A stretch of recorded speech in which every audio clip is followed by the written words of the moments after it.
Welcome back to our podcast, Big Talk with the Band of Brothers. I am Romel. And I'm Mike. We are rooted in the Word, where Scripture meets real life and faith turns into action. Let's go, brother. Let's go! Okay, welcome back. Happy New Year to all of you.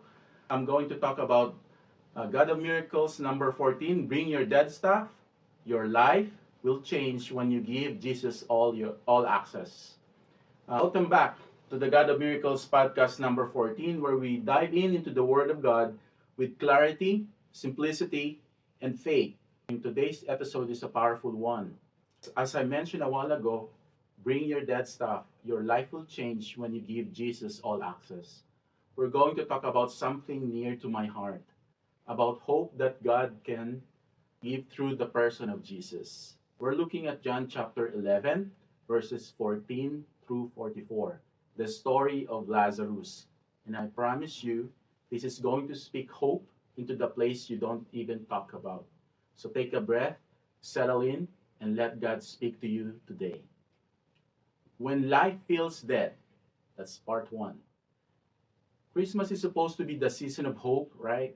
Lights, decorations, celebrations.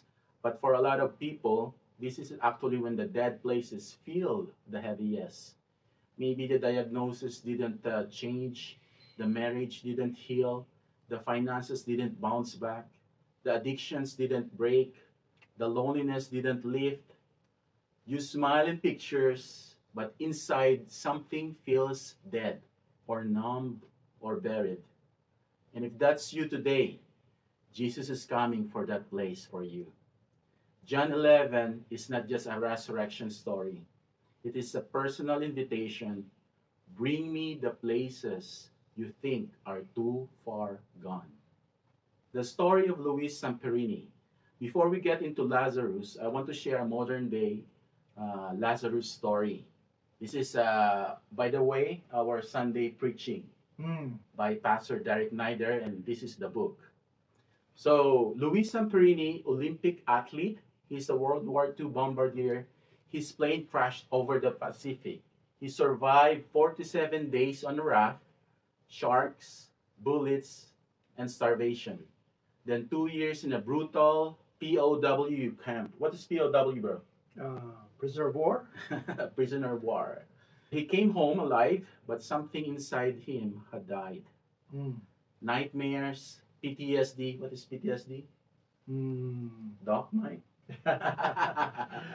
Post-traumatic syndrome. Disease. Rage, alcoholism, his marriage falling apart. He was ready to end his life. But in 1949, something shifted. His wife convinced him, begged him to attend a Billy Graham tent revival. The first night, Louis stormed out. He can't, what do you call it? He can't handle it. He can't handle it. The second night, something happened. While Billy preached, Louis said it felt like Jesus himself stepped inside the prison of bitterness and fear he had built around his life. He remembered a prayer he prayed on that raft. God, if you save me, I'll serve you. That night, his nightmares stopped. He never drank again. His marriage healed.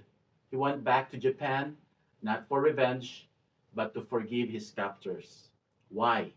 Because Luis brought his dead places to Jesus, and Jesus resurrected him.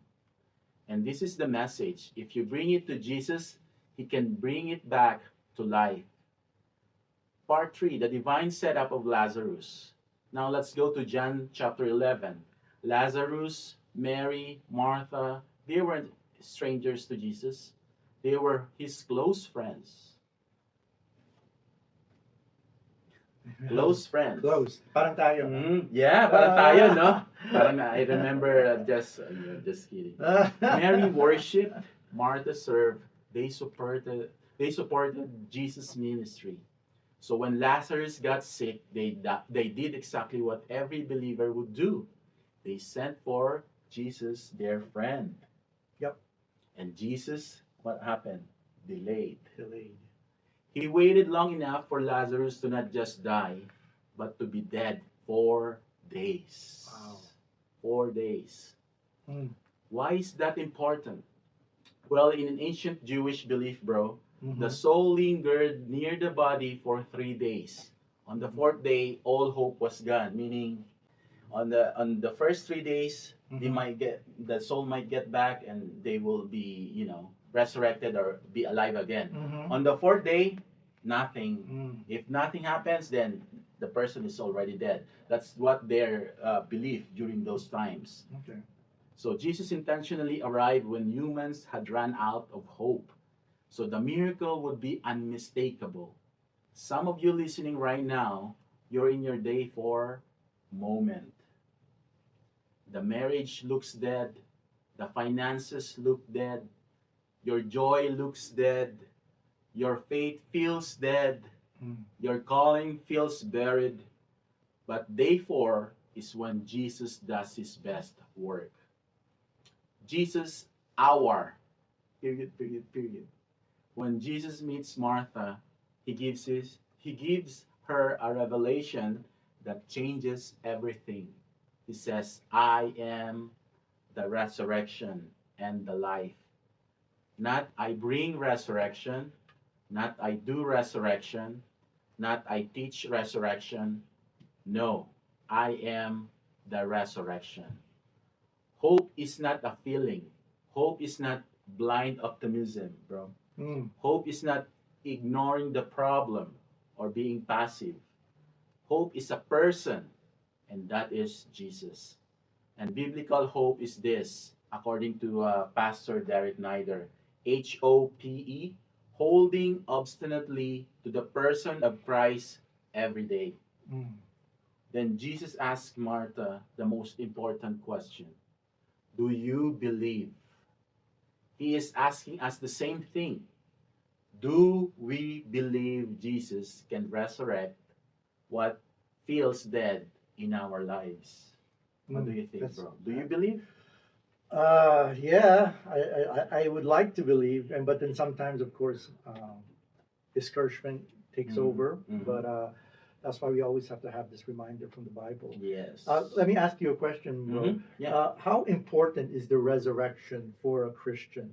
Well, it's very important for a Christian because without Jesus' resurrection, everything that Jesus said is a lie, is lies, are lies, Mhm. right? So it's very important that he was resurrected, or so he is resurrected. Because he proved He proved Who he everything. was. Yeah, he proved who he was. He proved everything. All the words, the messages, or all the preachings that he shared or preached Yeah. during his ministry of 3 years, right? Mhm. Almost, or more than 3 years. Yeah. So yeah. Many theologians believe that that's the linchpin of Christianity, meaning that's where that's what differs Christianity Mm-hmm. from other religions, because there is that resurrection, and Mm-hmm. Jesus did prove Yeah. that he was God, and he Mhm. was able to, and that gives us hope, Yep. because if we There you don't, go. if he didn't resurrect, Mhm. then that didn't, Yep. how would we believe Mm-hmm. that we one day would be resurrected from the Yeah. dead like Lazarus? Yeah.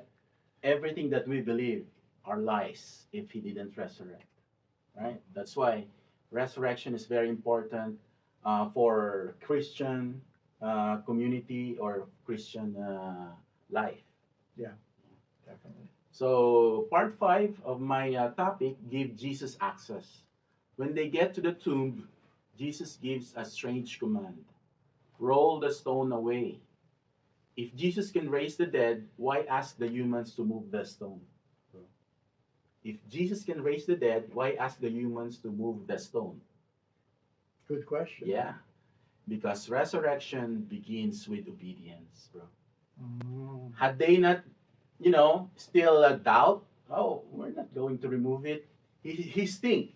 Some, Martha and even Mary told them, Lord, how can he's been dead for 3 days now. This is the fourth day.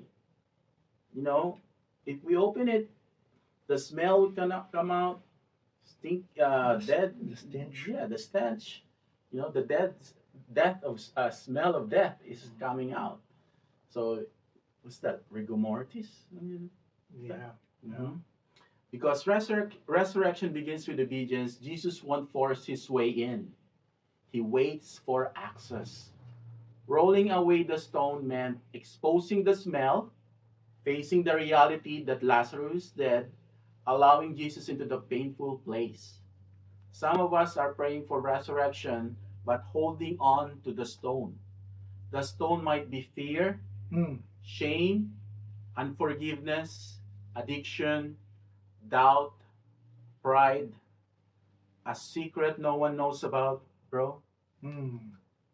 baby, a memory you buried. Jesus is saying to us today, if you give me access, I will bring it back to life. He's not asking you to fix yourself. He's not asking us to fix ourselves. He's asking us to trust Him enough to roll the stone away. Part 6, Jesus speaks life. And then the miracle happens. Jesus cried out in a loud voice, Lazarus, come out. Mm. And a dead man walked. Why did he call Lazarus? Why did he call out his name? Lazarus' name? Because Mhm. he's the one who's dead. Yeah. He called us by our name, bro. He called Personally, us right? personally. Well, if he said It's not just- if he just said Come out. all of them probably would be coming out all the day. Uh-huh. I might also, bro, open a can of worms on this word. Mm. Lazarus, come out. Mm.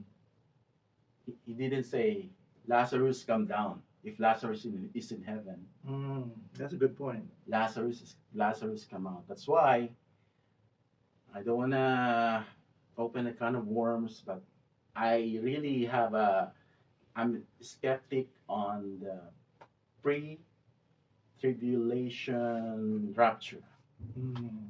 because Interesting. this word alone will prove Lazarus come out. So dead people will arise Mm-hmm. from the dead, will come out from their Mhm. graves, Mhm. not come down from the clouds, right?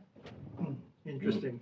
That's another topic. Yep, that's another topic, by the way. Eschatology, But which is study of end times eschatology. But here's what interesting. Lazarus walked out still wrapped in grave clothes. Mhm. Jesus then said, Unbind him and let him go. This is a picture of the church. We help each other out of what still clings to us. Mm. Old mindsets, old habits, old fears, old hurts. Mm. We roll stones away. We remove grave cloths. We walk with people until they're free. The church isn't full of perfect people. The church is full of resurrected people. Like in our church, as what Pastor Derek mentioned on that Sunday preaching, doctors, artists, ex-cons, single moms, CEOs, former addicts, immigrants, dreamers, survivors, former strippers, working with prostitutes. Mm. You know, this is not weakness, brothers and sisters. This is our witness. You know, our past. If we are resurrected again in Christ Jesus, our past is our witness. Our life will be a living testimony for others, especially for those people who are experiencing the same experience, hurt, pains that we experience. Mm. If we witness to them, if we testify that this is what God has done, this is what Christ has done for me, that's our witness, bro. Mhm. It's a powerful witness. It's a powerful testimony Mhm. of each one of us. So, personal application for this episode, let me ask you, what feels dead in your life today? Your faith, your marriage, your dreams, your finances, your purpose, your heart, your confidence, your joy. Mm. Jesus is saying, bring it to me. Bring it to Jesus, brothers and sisters. Bring it through prayer, confession, community, worship, surrender, Honesty before God. This is the one of the most important. Honesty before God. Entrusting God everything. The same Jesus who resurrected Lazarus during that time is the same Jesus who resurrected Luis Samperini in 1949. And it is the same Jesus who wants to resurrect you, my brothers and my sisters. In closing, Luis Samperini's resurrection started the moment we stepped into that tent and rolled the stone of unbelief away. Mm. Lazarus' resurrection started the moment Martha rolled her stone away of doubt, Mm. right? And yours will start the moment you give Jesus access of your heart. Jesus is not asking you to fix it. Jesus is not asking you to resurrect anything. Jesus is not asking you to bring it. Your job is to roll the stone away. His job is to bring the life, brothers and sisters. So, in closing, I want to pray something regarding on this topic. Lord Jesus, today we bring you every place in our lives that feels dead, buried, hopeless, or impossible. We roll away the stone, our fear, our pride, our shame, our pain, and we give you full access. Speak life into our hearts, speak life into our families, speak life into our future. Resurrect what we thought was gone forever. We believe you are the resurrection and the life, and we trust you today. In Jesus' name, amen. Thank you for Amen. joining me in one of today's topic in our podcast. If this podcast topic blessed you, share it with someone who needs hope. And remember, when you bring dead stuff to Jesus, life begins again. Keep believing, keep expecting, and keep giving Him access. Up next, Brother Mike, pasok. Pasok. To be continued.